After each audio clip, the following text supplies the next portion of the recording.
Vote প্রচারে বেরিয়ে দুহাত তুলে কীর্তনের তালে উত্তাল নেচে নিজেকে রাধিকার সাথে তুলনা করলেন সুজাতা। ভোট যেন বড়ই বালাই, তাই ভোট প্রচারে অভিনব পন্থা অবলম্বন করতে দেখা যাচ্ছে সব রাজনৈতিক দলের কর্মীদের। গতকাল রাতে বিষ্ণুপুর লোকসভা কেন্দ্রের অন্তর্গত ওন্দাতে দোল উৎসবের মেলাতে যোগদান করলেন বিষ্ণুপুর লোকসভা কেন্দ্রের তৃণমূল প্রার্থী সুজাতা মণ্ডল। সেখানে দলীয় কর্মী সমর্থকদের সাথে ওন্দা বাজারে পা মিলিয়ে জনসংযোগ করার পর উপস্থিত হন হরিনাম সংকীর্তনের আসরে। সেখানে পৌঁছে কীর্তনের তালে তালে দুহাত তুলে নেচে গা ভাসালেন রাধানাম সংকীর্তনের আসরে।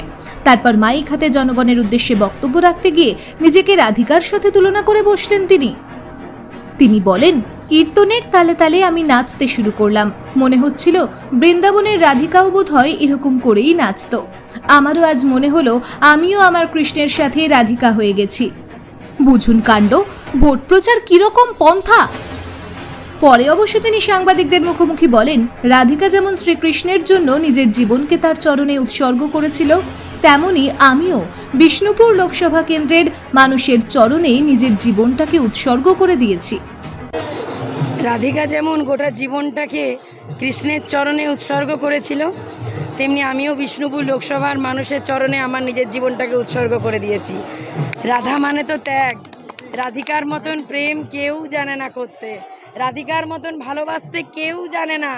তাই সেখানে আমিও বিশ্বাস করি আমি আমার জীবনের শেষ রক্তবিন্দু পর্যন্ত বিষ্ণুপুর লোকসভার মানুষের জন্যই আমার হৃদয়টা কাঁদবে। আর এই ওঁদার মাটি লড়াইয়ের মাটি, এই ওঁদার মাটি সংকল্পের মাটি, ওঁদার মাটি সংগ্রামের মাটি। আর এই ওঁদার মাটিতে আমি বলে গেলাম আমার জীবনের শেষ রক্তবিন্দু পর্যন্ত আমি বিষ্ণুপুর লোকসভার মানুষের জন্য উৎসর্গ করে গেলাম। খোল বাজাতে বাজাতে মনে হলো কোথাও যেন কোনোদিন তো খোল বাজাইনি, অথচ এত সুন্দর তালে তালে বাজালাম কি করে। তো এটা তো কোথাও রাধাকৃষ্ণের কৃপা। আর ওই যে বললাম, কৃষ্ণকে ভালোবাসতে রাধার মতন কেউ পারেনি।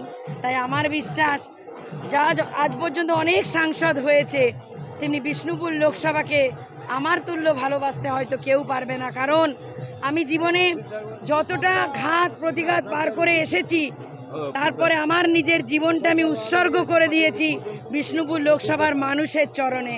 কারণ রাধা তাই বলেছে, রাধা বলেছে ভালোবাসো ভালোবাসো ভালোবাসো। ভাবতে পারেন উনি আজকে রাধিকা ভাবছেন, কালকে হেমা মালিনী ভাববেন, পরশু দিনে শ্রীদেবী ভাববেন, কোনোদিনও ভাববেন পুতনা, আর কোনোদিনও ভাববেন সুর্পণখা। ওনার অনেক ভাবনা আছে, ওনার মনে ওনাকে ভাবতে দিন, উনি পাগল হয়ে গেছেন।